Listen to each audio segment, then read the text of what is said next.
ನಮಸ್ಕಾರ. ನ್ಯಾಯನಿಷ್ಠದ ವತಿಯಿಂದ ನಾವು ಹೊಸದಾಗಿ ಸಂದರ್ಶನ ಸರಣಿಯನ್ನ ಶುರು ಮಾಡಿದ್ದೇವೆ. ನ್ಯಾಯನಿಷ್ಠ ಅನ್ನುವಂಥದ್ದು ನಮ್ಮ ಕಾನೂನಿನ ಸಾಹಿತ್ಯದಲ್ಲಿ ಕನ್ನಡದಲ್ಲಿ ಕಾನೂನಿನ ಸಾಹಿತ್ಯದ ಅಭಾವವನ್ನ ಮನಸ್ಸಿನಲ್ಲಿಟ್ಕೊಂಡು ಹೊಸದಾಗಿ ಶುರು ಇಟ್ಟುಕೊಂಡಂತಹ ಒಂದು ಸಾಹಸ ಅಂತಾನೆ ಹೇಳ್ಬಹುದು. ನಮ್ಮದೇ ಆದ ಪುಟ್ಟ 4-5 ಮಂದಿ ವಕೀಲರು, ವೃತ್ತಿಪರರು ಹಾಗೂ ಉಪನ್ಯಾಸಕರು ಸೇರಿ ನಾವು ಈ ಬಳಗವನ್ನ ಶುರು ಮಾಡಿಕೊಂಡಿದ್ದೇವೆ. ಈಗಾಗಲೇ ಕೆಲವೊಂದು ಅಂಕಣಗಳು ಕೂಡ ನ್ಯಾಯನಿಷ್ಠದಲ್ಲಿ ಪ್ರಕಟವಾಗಿವೆ.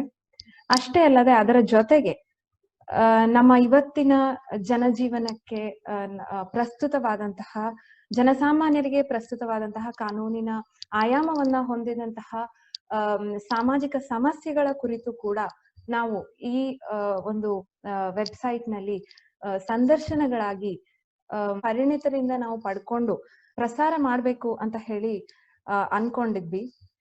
ಹಾಗೆ ಅನ್ಕೊಂಡಿರುವಂತಹ ಸಮಯದಲ್ಲೇ ಭೂ ಸುಧಾರಣೆ ಕಾಯ್ದೆಗೆ ತಿದ್ದುಪಡಿ ಬಂತು.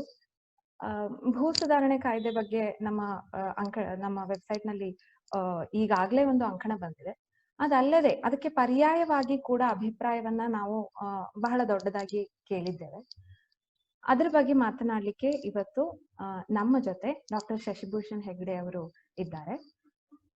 ಡಾಕ್ಟರ್ ಶಶಿಭೂಷಣ್ ಹೆಗ್ಡೆ ಅವರು ನಮ್ಮ ಉತ್ತರ ಕನ್ನಡ ಜಿಲ್ಲೆಯ ಪ್ರಮುಖ ಯುವ ನೇತಾರರು. ಬಹಳ ಸುಶಿಕ್ಷಿತವಾದಂತಹ ಹಿನ್ನೆಲೆಯಿಂದ ಬಂದಿರುವಂತಹ ಅವರು ಕೃಷಿಯಲ್ಲಿ ಹಾಗೂ ಕಾನೂನಿನಲ್ಲಿ ಪದವಿಯನ್ನ ಪಡೆದಿದ್ದಾರೆ. ಖಂಡಿತವಾಗಿ ಭೂ ಸುಧಾರಣೆ ಬಗ್ಗೆ ಮಾತಾಡ್ಲಿಕ್ಕೆ ಅತ್ಯಂತ ಸರಿಯಾದ ವ್ಯಕ್ತಿಯನ್ನೇ ನಾವು ಆಲೋಚನೆ ಮಾಡಿದ್ದೇವೆ ಅಂತ ಹೇಳಿ ಆ ನಿಟ್ಟಿನಲ್ಲಿ ಹೇಳ್ಬೋದು. ಹಾಗಾಗಿ ಇವತ್ತು ನಮ್ಮ ಜೊತೆಗೆ ಭೂ ಸುಧಾರಣಾ ಕಾಯ್ದೆಯನ್ನ ಈಗ ತಂದಿರುವಂತಹ ತಿದ್ದುಪಡಿ, ಸುಗ್ರೀವಾಜ್ಞೆಯ ಮೂಲಕ ತಂದಿರುವಂತಹ ತಿದ್ದುಪಡಿಯ ಬಗ್ಗೆ ಮಾತನಾಡಲಿಕ್ಕೆ ನಮ್ಮ ಜೊತೆ ಡಾಕ್ಟರ್ ಶಶಿಭೂಷಣ್ ಹೆಗ್ಡೆ ಅವರಿದ್ದಾರೆ. ಸ್ವಾಗತ. ನಮಸ್ಕಾರ. ನಮ್ಮ ವ್ಯೂವರ್ಸ್ ಸಲುವಾಗಿ ನೀವು ಭೂ ಸುಧಾರಣಾ ಕಾಯ್ದೆ ಬಗ್ಗೆ ಸುಗ್ರೀವಾಜ್ಞೆ ಹೊರಡಿಸಿರುವಂತಹ ಈ ಒಂದು ಸುತ್ತೋಲೆ, ಇದರಲ್ಲಿ ಏನೇನು ಪ್ರಮುಖವಾಗಿ ಬರುವಂತಹ ಬದಲಾವಣೆಗಳು ಅಂತ ಹೇಳಿ ಸಂಕ್ಷಿಪ್ತವಾಗಿ ಹೇಳಿದ್ರೆ ಸಹಾಯ ಆಗ್ತದೆ. ನೋಡಿ, ಮೊದಲನೇದಾಗಿ ಭೂ ಸುಧಾರಣಾ ಕಾಯ್ದೆ ಯಾಕೆ ಬಂತು ಹೇಳೋದ್ರ ಬಗ್ಗೆ ನಿಮ್ಮ ಕೇಳುಗರಿಗೆ ಅಥವಾ ನೋಡುಗರಿಗೆ ಗೊತ್ತಿರ್ಬೇಕಾಗ್ತದೆ. ಇದು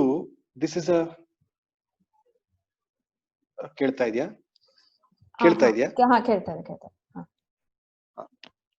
ಭೂ ಸುಧಾರಣೆ ಕಾಯ್ದೆ ಮತ್ತು ಪಂಚಾಯತ್ ರಾಜ್ ಕಾಯ್ದೆ ಇದೆರಡು ಕರ್ನಾಟಕದ ಲೆಜಿಸ್ಲೇಟಿವ್ ಹಿಸ್ಟ್ರಿಲಿ ಅತ್ಯಂತ ರೆವಲ್ಯೂಷನರಿ ಕಾಯ್ದೆಗಳು.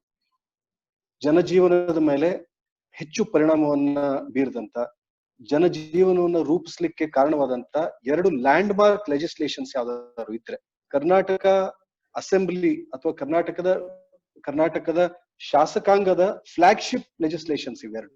ಮೊದಲನೇದಾಗಿ Karnataka land revenue act, Devaraj ಅರಸರು ಮುಖ್ಯಮಂತ್ರಿಗಳಾದಾಗ ತಂದಂತದ್ದು, ಮತ್ತು ರಾಮಕೃಷ್ಣ ಹೆಗಡೆ ಅವರು ಇಡೀ ದೇಶಕ್ಕೆ ಮಾದರಿಯಾಗಿ ಹಾಕಿಕೊಟ್ಟಂತ ಪಂಚಾಯತ್ ರಾಜ್ ಆಕ್ಟ್ ಆಫ್ 1987. ಇದೆರಡು ಕರ್ನಾಟಕ ಲೆಜಿಸ್ಲೇಚರಿನ landmark legislations. Land reforms act ತಂದಂತ ಉದ್ದೇಶ ಏನು ನೋಡಿ, ಯಾವುದೇ ಕಾಯ್ದೆ, ಯಾವುದೇ ಕಾನೂನು ಧನಾತ್ಮಕವಾಗಿ ಸಮಾಜದ ಮೇಲೆ ಪರಿಣಾಮ ಹೊಂದುವಂತ ಕಾಯ್ದೆಗಳಾಗಿರ್ಬೇಕಾಗ್ತದೆ. ಯಾವುದೇ ಕಾನೂನನ್ನ ಮಾಡಬೇಕಾದ್ರೆ it should have different positive effects ಸಮಾಜದ ಮೇಲೆ ಅಥವಾ ಆ ಸಂಬಂಧಪಟ್ಟಂತ ಕ್ಷೇತ್ರದ ಮೇಲೆ. ಕೃಷಿ ಮಾರುಕಟ್ಟೆ ಆದ್ರೆ ಕೃಷಿ ಮಾರುಕಟ್ಟೆ, ಕೃಷಿ ಆದ್ರೆ ಕೃಷಿ, ಅಥವಾ ವ್ಯಾಪಾರ ಆದ್ರೆ ವ್ಯಾಪಾರ, ಅಥವಾ ವಹಿವಾಟು ಆದ್ರೆ ವಹಿವಾಟು. ಯಾವ ವಿಷಯದ ಬಗ್ಗೆ ಕಾನೂನನ್ನ ತರ್ತಾ ಇದ್ದಾವೆ ಆ ಒಂದು ಕ್ಷೇತ್ರದ ಬಗ್ಗೆ, ಸಮಾಜದ ಬಗ್ಗೆ ಧನಾತ್ಮಕವಾದಂತ ಒಂದು ಪರಿಣಾಮ ಹೊಂದುವಂತ ಕಾಯ್ದೆಯನ್ನ ನಾವು ರೂಪಿಸ್ಬೇಕಾಗ್ತದೆ. ಒಂದು ಕಾಯ್ದೆಯನ್ನ ರೂಪಿಸ್ಬೇಕಾದ್ರೆ ಹಲವಾರು ಡೈಮೆನ್ಷನ್ಸ್ ಅನ್ನ ನಾವು ನೋಡ್ಕೊಳ್ಬೇಕಾಗ್ತದೆ. ಅಂತ ಕಾಯ್ದೆಯನ್ನ ರೂಪಿಸಿದ್ರು. ಸ್ವಾತಂತ್ರ್ಯ ಬಂದು 16-17 ವರ್ಷ ಆಗಿತ್ತು 1964ರಲ್ಲಿ. ಅಷ್ಟರ ನಂತರ 70ರ ದಶಕದಲ್ಲೂ ಬಂತು. ಭಾರತ ಕೃಷಿ ಪ್ರಧಾನವಾದಂತ ದೇಶ ಹೇಳುವಂಥದ್ದು ಎಲ್ಲರಿಗೂ ಗೊತ್ತಿದೆ. ಕೃಷಿಯಲ್ಲಿ ತೊಡಗಿಸ್ಕೊಂಡಿರುವಂತ ರೈತರನ್ನ ವಿಶೇಷವಾಗಿ ಇವತ್ತು ಯಾವುದೇ ಜಿಲ್ಲೆಗೆ ಹೋಗಿ ನೋಡಿ, ನೀವು ಯಾವುದೇ ರಾಜ್ಯಕ್ಕೆ ಹೋಗಿ ನೋಡಿ, an average Indian farmer is a small or a marginal farmer. ಸಣ್ಣ ಅಥವಾ ಅತಿ ಸಣ್ಣ ರೈತರಿಂದನೇ ಕೂಡಿರುವಂತ ನಮ್ಮ ರೈತ ಸಮುದಾಯ ಅವರ ಜೀವನಕ್ಕೂ ತೊಂದರೆ ಆಗ್ಬಾರ್ದು. ಅದೇ ರೀತಿಯಾಗಿ ನಮ್ಮ ಆಹಾರ ಉತ್ಪಾದನೆ ಕೂಡ ಕಡಿಮೆ ಆಗ್ಬಾರ್ದು. 1964ರಲ್ಲಿ ಏನಾಯ್ತು? ಚೈನಾ ಇನ್ವೇಷನ್ ಆಯ್ತು, ಪಾಕಿಸ್ತಾನ ಜೊತೆ ಯುದ್ಧ ಆಯ್ತು. ಆಹಾರದ ಉತ್ಪನ್ನ ನಾವು ಸೆಲ್ಫ್ ಸಫಿಷಿಯನ್ಸಿಯಲ್ಲಿ ಇರ್ಲಿಲ್ಲ ಅವಾಗ. ಪರದೇಶದಿಂದ ಅಲ್ಲಿ ಕೊಳತಂತ ಗೋಧಿಯನ್ನ ರಷ್ಯಾದಿಂದ ಅಮೆರಿಕಾದಿಂದ ತರಿಸ್ಕೊಂಡು ತಿನ್ನಂತ ಪರಿಸ್ಥಿತಿಯನ್ನ ನಾವು ನೋಡಿದ್ದೇವೆ. ಅಷ್ಟು ನಂತರ ಗ್ರೀನ್ ರೆವಲ್ಯೂಷನ್ ಆಯ್ತು, ವೈಟ್ ರೆವಲ್ಯೂಷನ್ ಆಯ್ತು, ಬ್ಲೂ ರೆವಲ್ಯೂಷನ್ ಆಯ್ತು. ದೇಶ ಆಹಾರದ ಉತ್ಪಾದನೆಯಲ್ಲಿ ಸ್ವಾವಲಂಬನೆಯನ್ನ ಪಡ್ಲಿಕ್ಕೆ ಬಹಳ ಕಷ್ಟವನ್ನು ಪಟ್ಟಿದೆ. ಅಂತ ಎಲ್ಲಾ ಪ್ರಕ್ರಿಯೆಗಳಿಗೆ ಪೂರಕವಾದಂತ ಕಾಯ್ದೆಗಳು. ಬರೇ ನಾವು ಕೃಷಿ ಕ್ಷೇತ್ರದ ಸ್ಟೆಬಿಲಿಟಿಯ ಜೊತೆಗೆ ಆ ಕ್ಷೇತ್ರದಲ್ಲಿ ತೊಡಗಿಸ್ಕೊಂಡಿರುವಂತ ರೈತರ ಹಿತವನ್ನು ಕಾಪಾಡೋದು ಕೂಡ ಈ ಕಾಯ್ದೆಯ ಒಂದು ಸೋಷಿಯಲ್ ಡೈಮೆನ್ಷನ್ ಅಂತ ಒಂದು land mark legislation, land reforms act ಆಗಿದೆ. ಈಗ ನೀವು ಹೇಳದಂತ ಪ್ರಶ್ನೆಗೆ ಬರ್ತೇನೆ, ಅದರಲ್ಲಿ ಏನು ಬದಲಾವಣೆಯನ್ನ ತಂದಿದ್ದಾರೆ ಅಂತ.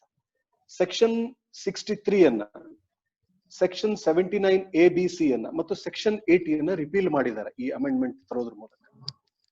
ಸೆಕ್ಷನ್ 63 ಅಲ್ಲಿ ಲ್ಯಾಂಡ್ ಸೀಲಿಂಗ್, ಒಂದು 5 ಜನರ ಕುಟುಂಬದ ಒಂದು 5 ಜನ ಇರುವಂತ ಒಂದು ಕುಟುಂಬ 5 ಯೂನಿಟ್ಗಳನ್ನ ಹೊಂದಬಹುದು ಹೇಳುವಂತ ಒಂದು ಪ್ರಾವಿಷನ್ ಅನ್ನ 20 ಯೂನಿಟ್ ಅನ್ನ ಹೊಂದಿರಬಹುದು ಹೇಳುವಂತದ್ದನ್ನ ಮಾಡಿದ್ದಾರೆ.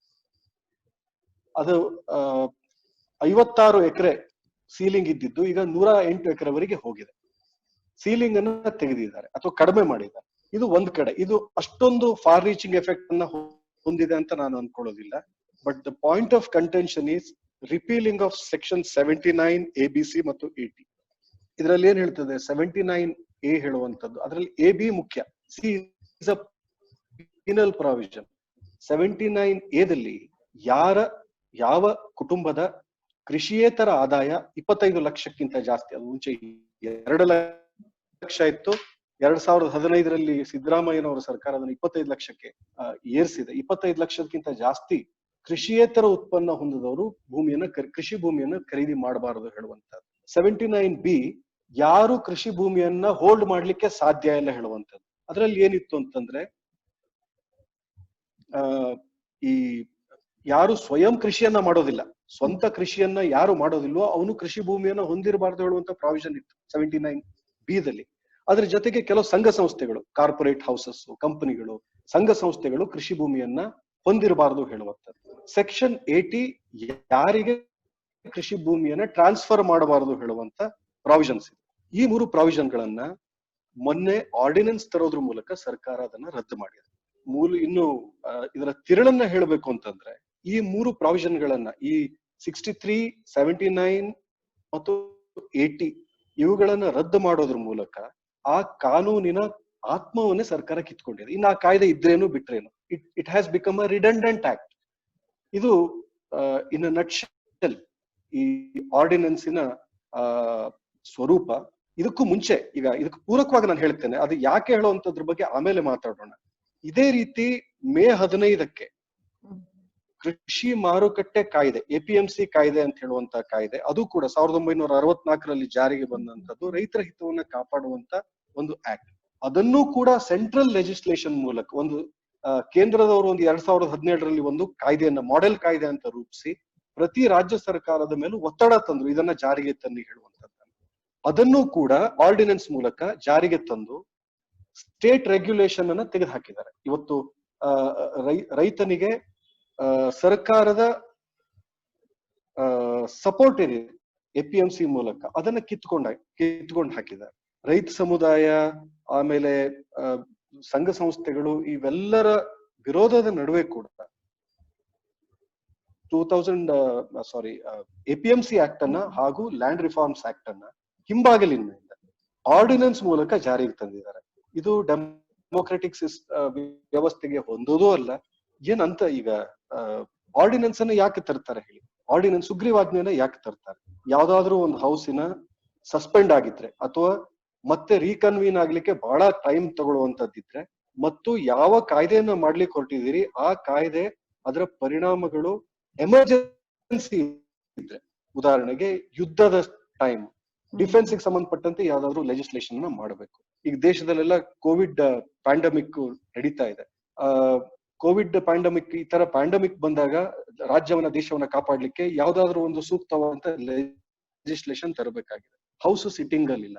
ಇಂಥ ವಿಷಯಗಳನ್ನ ಆರ್ಡಿನೆನ್ಸ್ ಇಂದ ತರ್ತಾರೆ ಬಿಟ್ರೆ, APMC ಕಾಯ್ದೆಯ ತಿದ್ದುಪಡಿ, ಲ್ಯಾಂಡ್ ರಿಫಾರ್ಮ್ಸ್ ಕಾಯ್ದೆಯ ತಿದ್ದುಪಡಿ, ಇವುಗಳನ್ನ ಅಧಿವೇಶನಕ್ಕೆ ತರದೆ, ಶಾಸಕಾಂಗಕ್ಕೆ ತರದೆ, ತರಾತುರಿಯಲ್ಲಿ ಚರ್ಚೆಗೆ ಒಳಪಡದೆ. ಈಗ ಅಸೆಂಬ್ಲಿಯಲ್ಲಿ ಚರ್ಚೆ ಆಗೋದು ಯಾಕೆ? ಜನಕ್ಕೆ ಗೊತ್ತಾಗಬೇಕು ಅಂತಲ್ವಾ?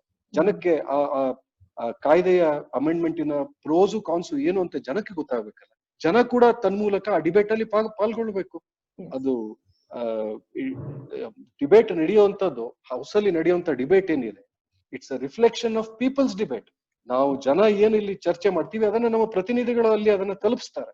ಈ ಚರ್ಚೆಗೆ ಒಳಪಡದೆ ಹಿಂಬಾಗಲಿನಿಂದ ತರಾತುರಿಯಲ್ಲಿ ತಂದಿದ್ದಾರೆ.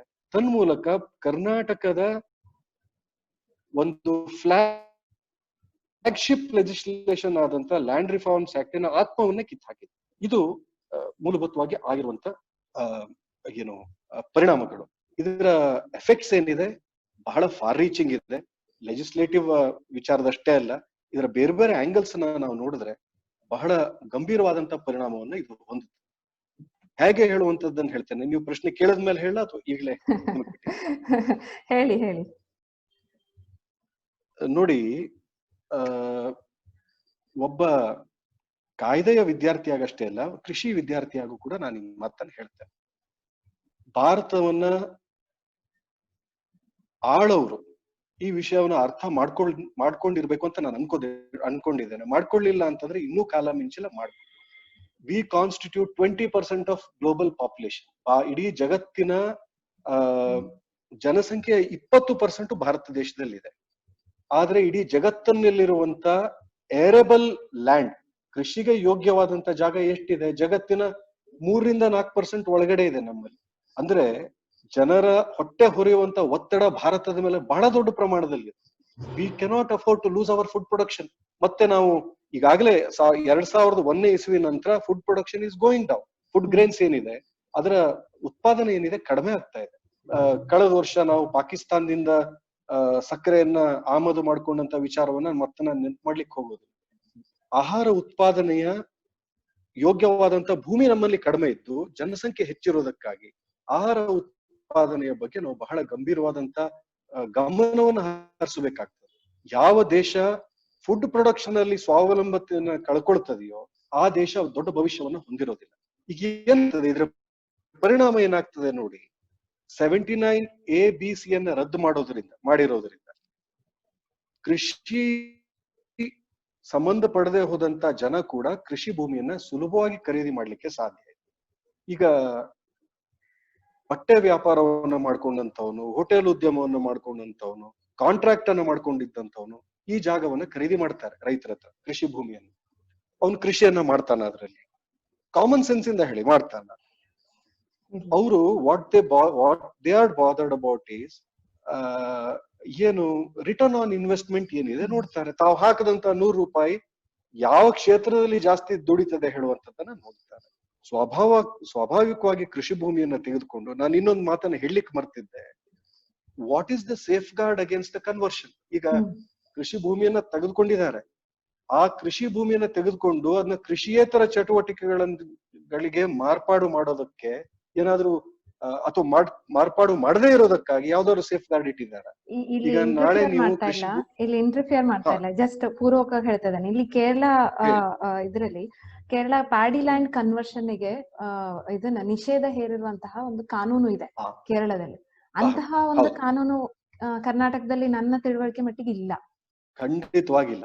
ಅದೇ ಸಮಸ್ಯೆ ಆಗಿರೋದು. ಈಗ ಕೃಷಿಯೇತರ ಚಟುವಟಿಕೆಗಳನ್ನೇ ಮಾಡ್ಕೊಂಡು ಬಂದಿರುವಂತ ಧನವಂತರಾದಂತ ಜನ ಕೃಷಿ ಭೂಮಿಯನ್ನ ಖರೀದಿ ಮಾಡಿ ಅಲ್ಲಿ ಕೃಷಿ ಮಾಡ್ತಾರ. ಕೃಷಿಕರ ಸಮಸ್ಯೆ ಕೃಷಿಕರಿಗೆ ಗೊತ್ತು. ಇದನ್ನ ನಾವು ಕೃಷಿಯೇತರ ಜನರು ಕೃಷಿಗೆ ಬಂದ್ರೆ ಸ್ವಾಭಾವಿಕವಾಗಿ ತಾವು ಹಾಕಿದಂತ ಬಂಡವಾಳ ಎಲ್ಲಿ ಜಾಸ್ತಿ ದುಡ್ಡನ್ನ ತರ್ತದೆಯೋ ಆ ಚಟುವಟಿಕೆಗಳನ್ನ ಮಾಡ್ತಾರ ಅವರು. ಇದನ್ನ ನಿಷೇಧಿಸ್ಲಿಕ್ಕೆ ಕರ್ನಾಟಕದಲ್ಲಿ this is a very big racket. Revenue department ಅವರು, ಸರ್ವೆ ಡಿಪಾರ್ಟ್ಮೆಂಟ್ ಅವರೆಲ್ಲ ಶಾಮೀಲಾಗಿ ಕೃಷಿ ಭೂಮಿಯನ್ನ ಕೃಷಿಯೇತರ ಭೂಮಿಯನ್ನಾಗಿ ಮಾರ್ಪಾಡು ಮಾಡೋದಕ್ಕಾಗಿ ಇದೊಂದು ಲಾಭದಾಯಕ ದಂಧೆ ಆಗ್ಬಿಟ್ಟಿದೆ. There is a big racket, there is a big lobby. ಇದನ್ನು ಮಾಡ್ಕೊಂಡು ಹೋದ್ರೆ ನಾಳೆ ಕೃಷಿಗೆ ಯೋಗ್ಯವಾದಂತ ಜಮೀನು ನಮ್ಮಲ್ಲಿ ಉಳಿಯತ್ತಾ, ಇದನ್ನ ನೋಡ್ಬೇಕು. ಎರಡನೇದಾಗಿ so this will directly affect the food production. ಭಾರತದ ಇದರ ನಾನು ಹೇಳ್ತಾ ಇದ್ದೇನೆ, ಈ ಕಾಯ್ದೆ ಜಾರಿಗೆ ಬಂದ್ರೆ ಇವತ್ತಲ್ಲ ನಾಳೆ ಇದೇ ತರ ಒಂದು ಏನಿದೆ ಹೋಲ್ಡಿಂಗ್ ಆಫ್ ಲ್ಯಾಂಡ್. ಈಗ ಕೃಷಿ ಜಮೀನುಗಳನ್ನ ಹಣವನ್ನ ತೊಡಗಿಸಿ ಒಟ್ಟು ಮಾಡುವಂತ, ಈಗ ಕೆಲವೇ ಜನರ ಕೈಯಲ್ಲಿ ಹೆಚ್ಚಿನ ಭೂಮಿ ಹೋಗುತ್ತೆ. ನಿಮಗೆ ಗೊತ್ತಿರೋ ಹಾಗೆ ಕೃಷಿ ಭೂಮಿಗಳು already it's a scarce resource. ಈ ಭೂಮಿ ನಾವು ಕೃಷಿ ಮಾಡ್ಲಿಕ್ಕೆ ಸಾಧ್ಯ ಇರುವಂತ ಭೂಮಿ ಹೆಚ್ಚಾಗ್ಲಿಕ್ಕೆ ಸಾಧ್ಯನಾ? It's supplies limited, highly limited. ಆಮೇಲೆ ಇಂಥ ಭೂಮಿಯನ್ನ ಹೋಲ್ಡ್ ಮಾಡ್ಕೊಂಡು, ಇಂಥ ಭೂಮಿಯನ್ನ ಒಟ್ಟು ಹಾಕೊಂಡು ಕೃಷಿ ಏತರ ಚಟುವಟಿಕೆಗಳವರು ಅದನ್ನ ಬಳಸ್ಕೊಳ್ತಾ ಹೋದ್ರೆ ನಾಳೆ ನಮ್ಮ ಫುಡ್ ಗ್ರೇನ್ ಪ್ರೊಡಕ್ಷನ್ ಎಲ್ಲಿಗೆ ಬರ್ಬೋದು, ಏನಾಗ್ಬೋದು ಹೇಳುವಂತ ಆತಂಕ ಈಗಲೇ ಕಾಡ್ತಾ ಇದೆ. ಎರಡನೇದಾಗಿ ಸೋಷಿಯಲ್ ಆಂಗಲ್, ಇದು ಇನ್ನೂ ಸಹಿತ ನಮ್ಗೆ ಆತಂಕಕ್ಕೆ ದೂಡುವಂತ ಒಂದು ಆಂಗಲ್ ಇದೆ. ಇದನ್ನ ನೋಡಿಲ್ಲ ಯಾರು. ಈಗಾಗಲೇ ಇಷ್ಟೆಲ್ಲ ರಿಸ್ಟ್ರಿಕ್ಷನ್ಸ್ ಇದ್ದಾಗಲೂ ಕೂಡ ಬೇನಾಮಿ ಹೆಸರಲ್ಲಿ ಜಮೀನನ್ನ ಖರೀದಿ ಮಾಡೋದು ಚಾಲ್ತಿಯಲ್ಲಿದೆ. ಇಷ್ಟೆಲ್ಲ ರಿಸ್ಟ್ರಿಕ್ಷನ್ಸ್ ಇದ್ದಾಗಲೂ ಕೂಡ ಇನ್ನು ಏನಾಗಬಹುದು, ಹಣವಂತರು ಕೃಷಿ ಭೂಮಿಯನ್ನ ಖರೀದಿ ಮಾಡ್ಲಿಕ್ಕೆ ಬಂದ್ರೆ ಈ ಬೇನಾಮಿ ಟ್ರಾನ್ಸಾಕ್ಷನ್ಗಳು ಇನ್ನೂ ಹೆಚ್ಚಾಗ್ತದೆ. ಆಮೇಲೆ ಈಗಾಗಲೇ ಇರೋ ರೀತಿಯಲ್ಲಿ ಮಾಫಿಯಾಗಳ ಸೃಷ್ಟಿ ಆಗ್ತದೆ. ಈಗ ರೈತರನ್ನ ನಮ್ಮ ದೇಶದ, ಈಗ ನನ್ನ ತಾಲೂಕಿನ ಸುದ್ದಿ ಹೇಳ್ತೇನೆ, ನಮ್ಮ ಸಿರ್ಸಿ ಸಿದ್ದಾಪುರ ತಾಲೂಕಿನಲ್ಲಿ ಎಲ್ಲರೂ ಶ್ರೀಮಂತ ತಾಲೂಕುಗಳು ಅಂತ ಹೇಳ್ತಾರೆ. ಸಿದ್ದಾಪುರ ತಾಲೂಕಿನ ಪರ್ ಕ್ಯಾಪಿಟಲ್ ಲ್ಯಾಂಡ್ ಹೋಲ್ಡಿಂಗ್ ಎಷ್ಟಿದೆ ಗೊತ್ತಾ ನಿಮಗೆ? It is not even an acre. ಒಂದು ಎಕರೆಗಿಂತ ಏನು ತಲಾ ಹೋಲ್ಡಿಂಗ್ ಅಂತ ಏನ್ ಹೇಳ್ತೇವೆ, ಒಬ್ಬ ವ್ಯಕ್ತಿಗೆ ಪರ್ ಕ್ಯಾಪಿಟಲ್ ಹೋಲ್ಡಿಂಗ್ ಏನಿದೆ, it is less than an acre. ಅಂತ ಸಣ್ಣ ಸಣ್ಣ ಕಷ್ಟದಲ್ಲಿರುವಂತಹ ರೈತರ ಅವರನ್ನ ಜಾಗ ಬಿಡಿಸೋದು ಕಷ್ಟ ಆಗೋದಿಲ್ಲ ಇವರಿಗೆ. ಈ ಸಿಂಡಿಕೇಟ್ ಏನು ನಾನು ಹೇಳ್ತಾ ಇದ್ದೇನೆ, ಒಂದು ಮಾಫಿಯಾ ಅಂತ ಏನ್ ಹೇಳ್ತಾ ಇದ್ದೇನೆ, ರೈತರನ್ನ ಆಮಿಷದ ಮೂಲಕ ಅಥವಾ ಬೆದರಿಕೆ ಮೂಲಕ ಅವರ ಜಾಗವನ್ನ ಅವರು ಬಿಡೋ ರೀತಿ ಮಾಡುವಂತದ್ದು ಕಷ್ಟ ಆಗೋದಿಲ್ಲ. ರೈತರ ಅನಿವಾರ್ಯತೆಯನ್ನ ಕ್ಯಾಪಿಟಲೈಸ್ ಮಾಡ್ಕೋತಾರೆ, ರೈತರ ಅಸಹಾಯಕತೆಯನ್ನ ಕ್ಯಾಪಿಟಲೈಸ್ ಮಾಡ್ಕೋತಾರೆ. 1 ಎಕರೆಗೆ 2 ಲಕ್ಷ ಇದ್ರೆ 10 ಲಕ್ಷ ಕೊಟ್ಟು ತಗೋತಾನೆ ಅವನು. ಆ ರೈತನಿಗೆ ಸಾಲದ ಹೊರೆ ಎಷ್ಟಿದೆ ಅಂತಂದ್ರೆ ಅವನು ಆ ಜಾಗವನ್ನ ಬಿಡೋದು ಅನಿವಾರ್ಯ ಆಗುತ್ತೆ. ಕೆಲವು ಕಡೆ ಆಮಿಷ ಕೆಲಸ ಮಾಡಿದ್ರೆ, ಕೆಲವು ಕಡೆ ಬೆದರಿಕೆ ಕೆಲಸ ಮಾಡಿದ್ರೆ, ಒಟ್ಟಿನಲ್ಲಿ ರೈತನ ಜಮೀನನ್ನ ಅವನ ಕೈಯಿಂದ ಬಿಡಿಸೋದು ಸುಲಭ ಆಗತ್ತೆ. ನೀವು ಬೆಂಗಳೂರಿನ ಸುತ್ತಮುತ್ತಲ ಒಂದು ಕೇಸ್ ಸ್ಟಡಿ ಮಾಡಿದ್ರೆ, ನಾನು ಹೇಳ್ತಾ ಇರೋದು ನೆಲಮಂಗಲ ತಾಲೂಕು, ಚಿಕ್ಕಬಳ್ಳಾಪುರ ತಾಲೂಕು, ಆನೇಕಲ್ ತಾಲೂಕು, ದೇವನಹಳ್ಳಿ ತಾಲೂಕು, ಬೆಂಗಳೂರು ಸಿಟಿಗೆ ತಾಕೊಂಡಿರುವಂತ ತಾಲೂಕುಗಳನ್ನ ನೋಡಿದ್ರೆ ಇದಷ್ಟು ಸೇಫ್ ಗಾರ್ಡ್ಸ್ ಇದ್ದಾಗಲೇ 99-2000 ಇಸ್ವಿ ಕಾಲದಲ್ಲಿ ಒಳ್ಳೆ ರೇಟು ಅಂತ ತಿಳ್ಕೊಂಡು ಇದನ್ನೆಲ್ಲ ಮಾರಿದ್ರು ಈ ಜಮೀನು. ಅಲ್ಲಿ ಅಪಾರ್ಟ್ಮೆಂಟ್ಗಳು ಬಂದು ಕೃಷಿ ಮಾಡಿದ್ರು. ಒಟ್ಟಿನಲ್ಲಿ ಅವ್ರು ಯಾವ ಜಾಗವನ್ನ ಕೊಟ್ರೋ ಅದೇ ಜಾಗದಲ್ಲಿ ಇವತ್ತು ಲೇಬರರ್ಸ್ ಆಗಿ ಅವ್ರು ಕೆಲಸ ಮಾಡ್ತಾ ಇದ್ದಾರೆ. ವಾಚ್ಮನ್ ಆಗೋ, ಅಗ್ರಿಕಲ್ಚರ್ ಕಾರ್ಮಿಕನಾಗೋ, ಆ ಒಮ್ಮೆ ಕೊಟ್ಟಂತ ಭೂಮಿಯನ್ನ ಆ ರೈತ ಅಥವಾ ಅವನ ಮಕ್ಕಳು ಮತ್ತದನ್ನ ಖರೀದಿ ಮಾಡ್ಲಿಕ್ಕೆ ಯಾವ ಕಾರಣಕ್ಕೂ ಸಾಧ್ಯ ಇಲ್ಲ. ಅವ್ರ ಕೈಯಿಂದ ಶಾಶ್ವತವಾಗಿ ತಪ್ಪು ಹೋಗ್ತದೆ. ಇನ್ನೊಂದು ಸೋಷಿಯಲ್ ಆಂಗಲ್ ನಾನು ಹೇಳಿದೆ, ಈಗ ಕಾಂಟ್ರಾಕ್ಟ್ ಮಾಡ್ತಾ ಇದ್ದವನು, ಒಂದು ಇಂಡಸ್ಟ್ರಿ ಮಾಡ್ತಾ ಇದ್ದವನು, ಅವನಲ್ಲಿರುವಂತ ಟೆಕ್ನಿಕಲ್ ನಾಲೆಜ್ ಇಂದ ಅಥವಾ ಅವನ ಹತ್ರ ಇರುವಂತ ಬಂಡವಾಳದಿಂದ ಅವನು ಯಾವುದೇ ದಂಧೆಯನ್ನ ಮಾಡಬಲ್ಲ. ಆದ್ರೆ ನಮ್ಮ ರೈತಾಪಿಯನ್ನು ಬಿಟ್ಟು ಬೇರೆ ಮಾಡ್ಲಿಕ್ಕೆ ಸಾಧ್ಯ ಇದೆಯಾ? ಈ ತರ ಸಿಂಡಿಕೇಟ್ಗಳು, ಈ ತರ ಕನ್ವರ್ಷನ್, ಇದು ಯಾವ್ದಕ್ಕೂ ಸೇಫ್ ಗಾರ್ಡ್ ಇಲ್ಲದೆ ಹೋದ ರೀತಿಯಲ್ಲಿ ಈ ಒಂದು ಮಾಫಿಯಾ ಸಿಂಡಿಕೇಟ್ ರೀತಿಯಲ್ಲಿ ಬಹಳ ದೊಡ್ಡ ಮಶ್ರೂಮಿಂಗ್ ಆಗಿ ಬೆಳೆದ್ರೆ ನಾಳೆ ಡಿಸ್ಪ್ಲೇಸ್ ಆದಂತ ರೈತರನ್ನ ನೀವು ಎಲ್ಲಿ ನೋಡ್ತೀರಿ? 50% ಜನ ನಮ್ಮ ದೇಶದಲ್ಲಿ ರೈತರಿದ್ದಾರೆ ಇವತ್ತಿಗೂ ಕೂಡ. ಇಷ್ಟೆಲ್ಲ ಆದ್ರೂ ಕೂಡ ನಮ್ಮ ಕೃಷಿ ಚಟುವಟಿಕೆಗಳಿಂದ contribution to the GDP still considerable. ಇಂಥ ಪರಿಸ್ಥಿತಿಯಲ್ಲಿ ಡಿಸ್ಪ್ಲೇಸ್ ಆಗ್ಲಿಕ್ಕೆ ಸಾಧ್ಯ ಇರುವಂತ ರೈತರನ್ನ ನೀವು ಹೇಗೆ ಎಲ್ಲಿ ಅಕಾಮಿಡೇಟ್ ಮಾಡ್ತೀರ ಅವರನ್ನ? This will be a huge social pandemic. ಒಂದು ದೊಡ್ಡ ಪಿಡುಗಾಗತ್ತೆ, ಇದು ಸಾಮಾಜಿಕ ಪಿಡುಗಾಗ್ತದೆ. ಎಷ್ಟು ನಿಷ್ಕಾಳಜಿಯಿಂದ ಈ ಕಾಯ್ದೆಯನ್ನ ಮಾಡಿದಾರಂತಂದ್ರೆ ಇದು ನನಗನ್ಸೋ ಪ್ರಕಾರ ಸಾಮಾಜಿಕವಾದಂತ ಡೈಮೆನ್ಷನ್ ಬಗ್ಗೆ ಲಕ್ಷ್ಯನೇ ಹಾಕಿಲ್ಲ. ಇದರ ಪರಿಣಾಮ ಬಹಳ ಭೀಕರವಾಗ್ಲಿಕ್ಕಿದೆ. ಆಮೇಲೆ ಎಲ್ಲರಿಗಿಂತ ಕೊನೆಯದಾಗಿ ಹೇಳ್ತೇನೆ ನಾನು, ಇದನ್ನು ತನ್ನಂತ ರೀತಿ ಯಾವ ರೀತಿನೂ ಸಮ್ಮತ ಅಲ್ಲ. ಆರ್ಡಿನೆನ್ಸ್ ಇಂದ ಯಾಕೆ ತರಬೇಕಾಗಿತ್ತು? ಏನು ಅದನ್ನ ತಂದಂತ ರೀತಿ ಇದೆ. ಮತ್ತೆ ಆ ಸಂದರ್ಭ ಬಂತು ಅದಕ್ಕೆ ಹೇಳ್ತಾ ಇದ್ದಾನೆ. ಕೇಂದ್ರದ ಈ ನಡೆಗಳೇನಿದೆ APMC ಆಕ್ಟ್ ಅಲ್ಲೂ ಬಂತು.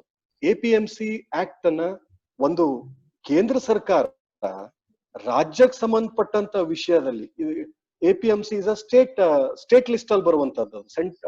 ನಮ್ಮ ಸಂವಿಧಾನದ ಪರಿಚ್ಛೇದದ ಪ್ರಕಾರ ಸೆಂಟ್ರಲ್ ಲಿಸ್ಟ್, ಸ್ಟೇಟ್ ಲಿಸ್ಟ್ ಮತ್ತೆ ಕನ್ಕರೆಂಟ್ ಲಿಸ್ಟ್ ಅಂತಿದೆ.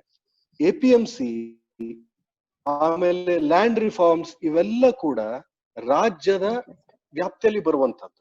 ಹೇಗೆ ಕಲೆಕ್ಷನ್ ಆಫ್ ಟ್ಯಾಕ್ಸಸ್ ಹೇಗೆ ರಾಜ್ಯದ ವ್ಯಾಪ್ತಿಯಲ್ಲಿ ಬರ್ತಿತ್ತು, ಈಗಿನ ಕೇಂದ್ರ ಸರ್ಕಾರದ ಧೋರಣೆ ಹೇಗಾಗಿದೆ ಅಂತಂದ್ರೆ ರಾಜ್ಯ ಸರ್ಕಾರವನ್ನು ಅವರು ರಿಕಗ್ನೈಸೇ ಮಾಡ್ತಾ ಇಲ್ಲ. ಸೊ ನಮ್ಮ ಫೆಡರಲ್ ವ್ಯವಸ್ಥೆ ಏನಿದೆ, ನಮ್ಮ ಒಕ್ಕೂಟದ ವ್ಯವಸ್ಥೆಗೆ ಬಲವಾದ ಕೊಡಲಿಯೇಟನ್ನ ಈಗಿನ ಕೇಂದ್ರ ಸರ್ಕಾರ ಕೊಡ್ತಾ ಇದೆ ಹೇಳುವಂತ ನನ್ನ ಬಲವಾದ ನಂಬಿಕೆ. ಯಾಕಂದ್ರೆ ಕನ್ಕರೆಂಟ್ ಲಿಸ್ಟ್ ಅಲ್ಲಿ ಇರುವಂತದ್ದು ಹೋಗ್ಲಿ, ಸ್ಟೇಟ್ ಲಿಸ್ಟ್ ಅಲ್ಲಿ ಇರುವಂತ APMC ಇರಬಹುದು, GST ಹೇಳ್ತೇನೆ ನಾನು, GST ಕೂಡ ಇದೇ ಒಂದು ಆಂಗಲ್ ಅಲ್ಲಿ ಬರ್ತದೆ. ರಾಜ್ಯ ಸರ್ಕಾರಕ್ಕೆ ತನ್ನ ರಾಜಸ್ವ, ಅದೇ ರೀತಿ APMC ಕಾಯ್ದೆ ಮೂಲಕ ಲ್ಯಾಂಡ್ ರಿಫಾರ್ಮ್ಸ್ ಆಕ್ಟ್ ಅನ್ನ ತರಲಿಕ್ಕೆ ಕೇಂದ್ರದ ಒತ್ತಡ ಇದೆ ಹೇಳುವಂತಹ ಪ್ರತೀತಿ ಕೂಡ ಇದೆ. ನೀವ್ ಏನ್ ಮಾಡ್ಲಿಕ್ಕೆ ಹೊರಟಿದ್ದೀರಿ ಫೆಡರಲ್ ವ್ಯವಸ್ಥೆಯನ್ನ? ರಾಜ್ಯ ಸರ್ಕಾರದ ಅಧಿಕಾರವನ್ನ ನೀವು ಗುರುತಿಸದೆ ಹೋದ್ರೆ ಒಕ್ಕೂಟದ ವ್ಯವಸ್ಥೆ ಕೆಳಗಡೆ ಆದಂತ ನಮ್ಮ ಸಂವಿಧಾನಕ್ಕಾಗ್ಲಿ ನಮ್ಮ ಪಾಲಿಟಿಕಲ್ ಎಂಟಿಟಿಗಾಗ್ಲಿ ಯಾವ ಬೆಲೆ ಬರ್ತದೆ?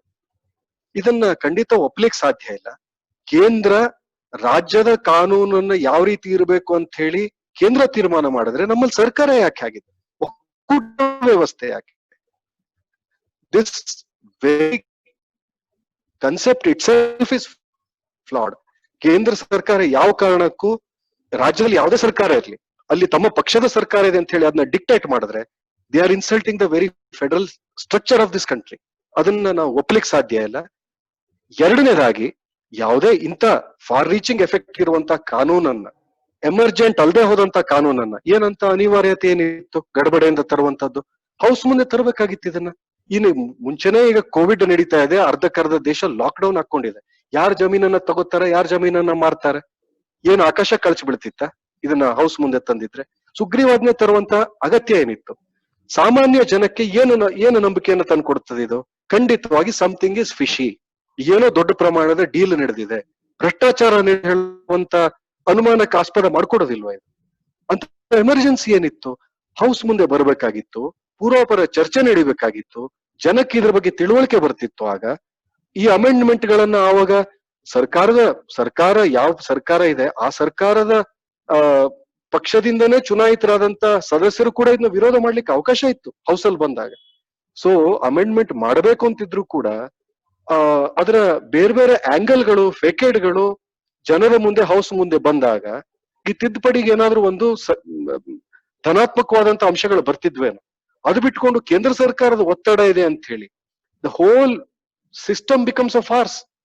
ನೀವು ಒಂದು ಎಲೆಕ್ಟೆಡ್ ಅಸೆಂಬ್ಲಿ ಇರೋದು, ಅದ್ರ ಮುಂದೆ ಕಾಯ್ದೆಯನ್ನ ತರುವಂತದ್ದು, ಈ ಎಲ್ಲ ವ್ಯವಸ್ಥೆಗಳನ್ನ ಬಿಟ್ಟು ವಾಮ ಮಾರ್ಗದಿಂದ ಹಿಂಬಾಗ್ಲಿಂದ ಏನೋ ಆಕಾಶ ಕಳಚಿ ಬಿದ್ದು ಹೋಗ್ತದೆ ಹೇಳುವಂತ ಗಡಬಡೆ ಮಾಡಿ ಇದನ್ನ ತಂದ್ ರೀತಿ ಇದೆಯಲ್ಲ, ಅದು ಕೂಡ ಆಕ್ಷೇಪಾರ್ಹನೆ. ಮತ್ತು ಖಂಡಿತವಾಗಿ ಸರ್ಕಾರದ ಮೇಲೆ ಅಥವಾ ಸರ್ಕಾರವನ್ನ ಅದು ಏನು it will not show the government in good light. ಸರ್ಕಾರದ ಬಗ್ಗೆ ಇರುವಂತ ವಿಶ್ವಾಸ ಕಳಿಲಿಕ್ಕೆ ಆಸ್ಪದ ಮಾಡ್ಕೊಡ್ತದೆ ಈ ರೀತಿಯಾದಂತ ನಡೆಗಳು.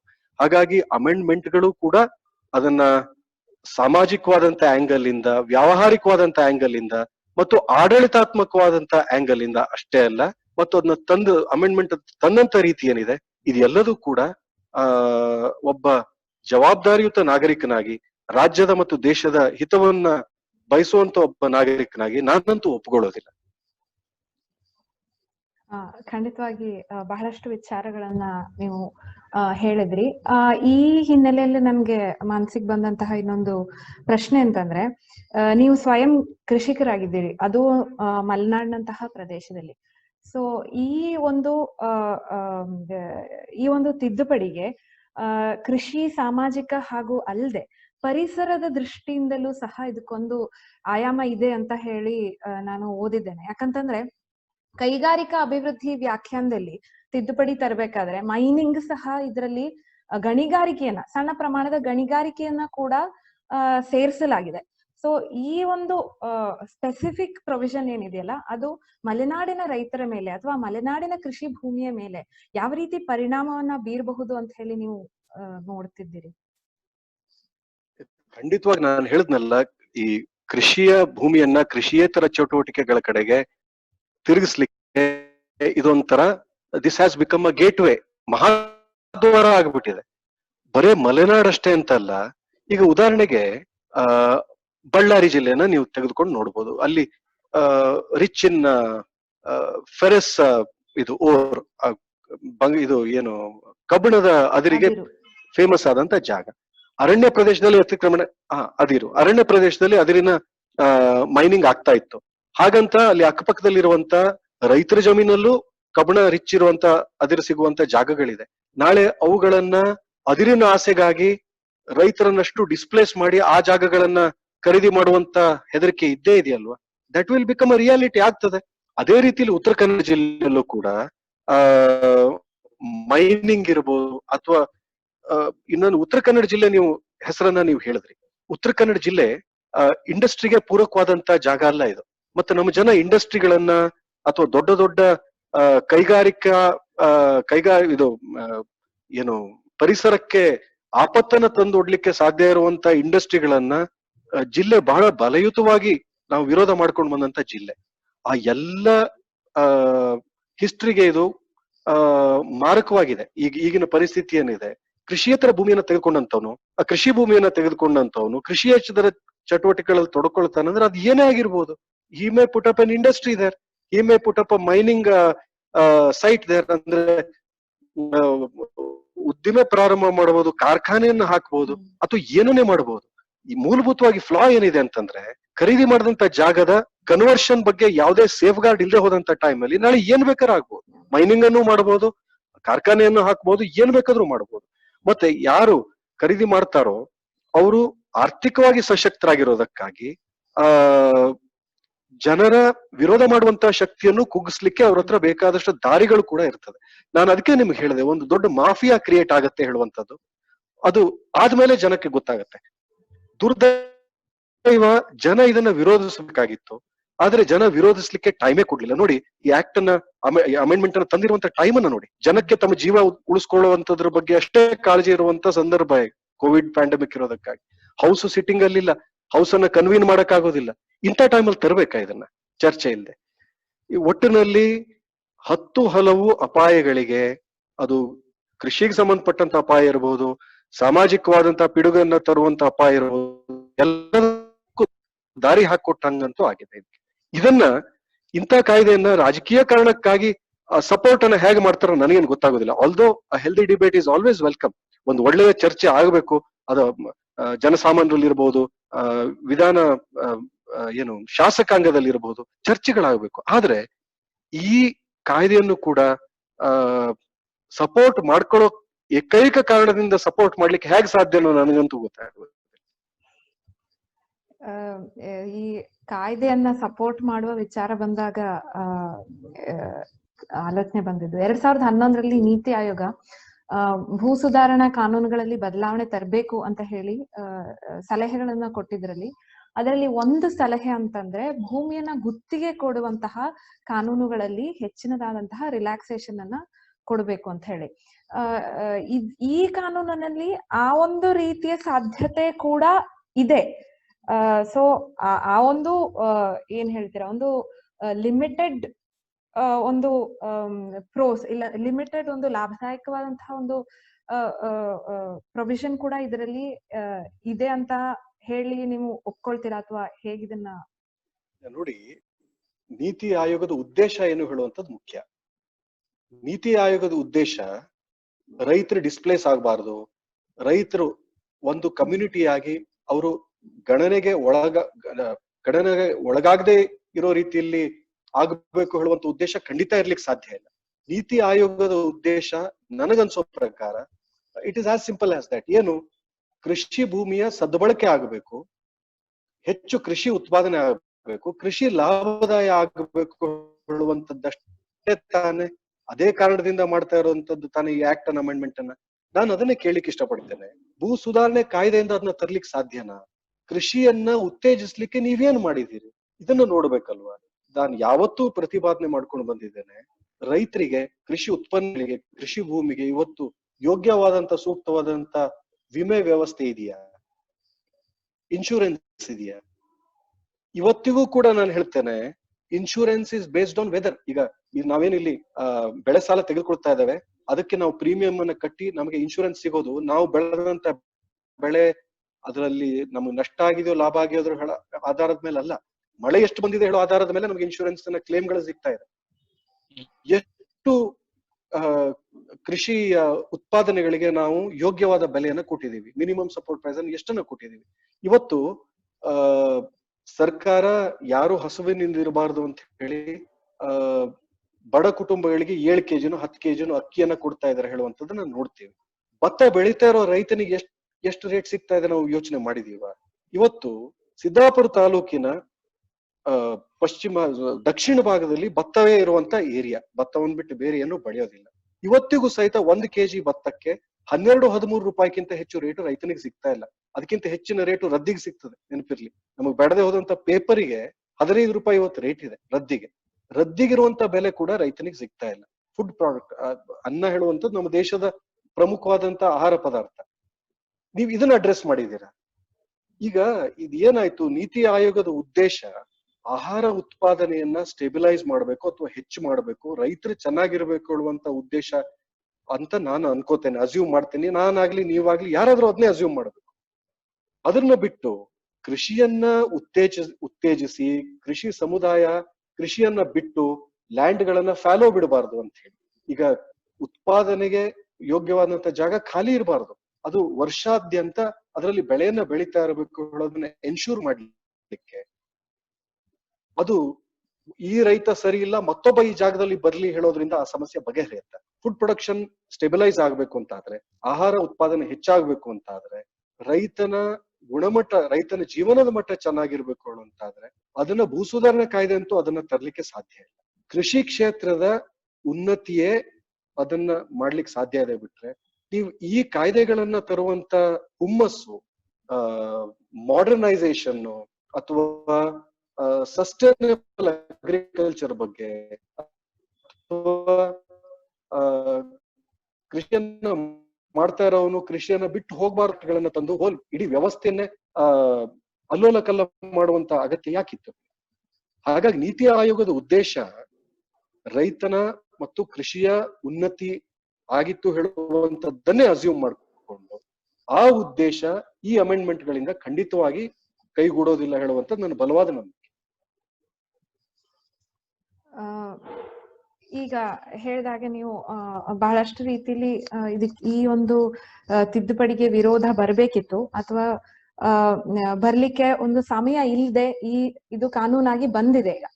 ಸೊ ಭೂ ಸುಧಾರಣೆ ಕಾಯ್ದೆ ಆಗಿರೋದ್ರಿಂದ ಕೋರ್ಟ್ಗಳಲ್ಲಿ ಇದರ ಬಗ್ಗೆ ನಾವು ಇದನ್ನ ಪ್ರಶ್ನೆ ಮಾಡ್ಲಿಕ್ಕೆ ಸಾಧ್ಯ ಇಲ್ಲದೆ ಇರೋದ್ರಿಂದ, ಯಾಕಂತಂದ್ರೆ ನಮ್ಗೆ ಗೊತ್ತಿದೆ 39 ಆರ್ಟಿಕಲ್ 39 ಆಗಿ ಅದು ಒಂದ್ಸತಿ ಶೆಡ್ಯೂಲ್ ನಲ್ಲಿ ಹೋಗ್ಬಿಟ್ರೆ ನಾವು ಕೋರ್ಟ್ಗಳಲ್ಲಿ ಅದನ್ನ ಪ್ರಶ್ನೆ ಮಾಡ್ಲಿಕ್ಕೆ ಸಾಧ್ಯ ಇಲ್ಲ. ಹಾಗಿರುವಾಗ ನಾವು ಈಗ ನಾಗರಿಕರಾಗಿ ಯಾವ ರೀತಿಯಲ್ಲಿ ಇದನ್ನ ನಾವು ಮುಂದುವರಿಸ್ಬೇಕು, ಹೇಗೆ ಈಗ ಯಾರಾದ್ರೂ ಇದ್ರ ಬಗ್ಗೆ ಧ್ವನಿ ಎತ್ತಬೇಕಾದ್ರೆ ಯಾವ ರೀತಿಯಲ್ಲಿ ಮುಂದುವರಿಬೇಕು ಅಂತ ಹೇಳಿ ನೀವು ಸಲಹೆನ ಕೊಡ್ತೀರಾ? ನನಗನ್ಸೋದು ಇದಕ್ಕೆ ಒಂದೇ ದಾರಿ ಇರುವಂತದ್ದು. It has been passed as an ordinance, promulgated through an ordinance. Ordinance ಸುಗ್ರೀವಾಜ್ಞೆಯಾಗಿ ಬಂದಿದೆ. ಸೊ 6 ತಿಂಗಳದೊಳಗೆ ಇದು ಶಾಸಕಾಂಗದ ರಾಟಿಫಿಕೇಶನ್ ಪಡ್ಕೊಳ್ಳೇಬೇಕಾಗತ್ತೆ. So when the house sits for its next session, ಈಗ ಯಾವಾಗ ವಿಧಾನಸಭೆ ಮತ್ತು ವಿಧಾನ ಪರಿಷತ್ತು ಮತ್ತೆ ರೀಕನ್ವೀನ್ ಆಗುತ್ತೋ ಆಗ ಇದು ಬಂದೇ ಬರ್ತದೆ ಫಾರ್ ರಾಟಿಫಿಕೇಶನ್. ಆಗ ಇದನ್ನ ಬಲವಾಗಿ ನಾವು ಕಾರಣಗಳನ್ನ ಕೊಟ್ಟು ವಿರೋಧಿಸುವಂತ ಅಗತ್ಯ ಇದೆ. ಮತ್ತೆ ಸೇಫ್ ಗಾರ್ಡ್ಸ್ ಇಲ್ಲ, ಕನ್ವರ್ಷನ್ ಬಗ್ಗೆ ಸೇಫ್ ಗಾರ್ಡ್ಸ್ ಇಲ್ಲ. That may need another provision, insertion ಬೇಕಾಗ್ಬೋದು ಅಥವಾ ಅದಕ್ಕೆ ಸಪರೇಟ್ ಲೆಜಿಸ್ಲೇಷನ್ ಬೇಕಾಗ್ಬೋದು.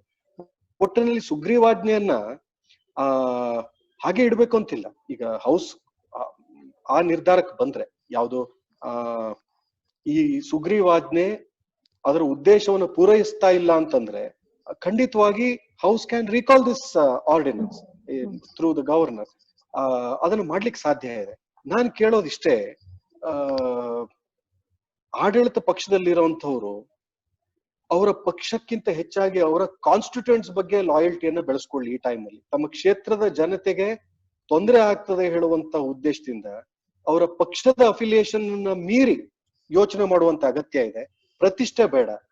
ಇವತ್ತು ಕರ್ನಾಟಕದಲ್ಲಿ ಆಡಳಿತದಲ್ಲಿರುವಂತ ಬಿಜೆಪಿ ಪಕ್ಷ ಏನಿದೆ, ಅವರು ಅವ್ರ ನಿಷ್ಠೆ ಜನತೆಗಿರ್ಲಿ. ಫಸ್ಟ್ ತಮ್ಮ ಕ್ಷೇತ್ರದ ರೈತರ ಬದುಕು ಅಪಾಯಕ್ಕೆ ಒಳಗಾಗುವಂತ ಒಂದು ಹಂತದಲ್ಲಿ ಅವರ ನಿಷ್ಠೆ ಜನರ ಪರವಾಗಿರ್ಲಿ, ಮತ್ತು ಪಕ್ಷವನ್ನ ಮೀರಿ ಈ ಒಂದು ಗಂಡಾಂತರಕಾರಿಯಾದಂತ ಕಾಯ್ದೆಯನ್ನ ರೀಕಾಲ್ ಮಾಡ್ಕೊಳ್ಳಿಕ್ಕೆ ಅವ್ರಿಗೆ ಇವತ್ತಿಗೂ ಅವಕಾಶ ಇದೆ. Otherwise this will go down in the history as one of the historical blunders in the house of Karnataka legislature. ಹೇಗೆ ಲ್ಯಾಂಡ್ ರಿಫಾರ್ಮ್ಸ್ ಆಕ್ಟ್ ಇದು ನನಗೆ ನೆನಪಿಗೆ ಬರ್ತಾ ಇಲ್ಲ, it has been recorded, it is on record. Supreme ಕೋರ್ಟಿನ ಯಾವುದೋ ಒಂದು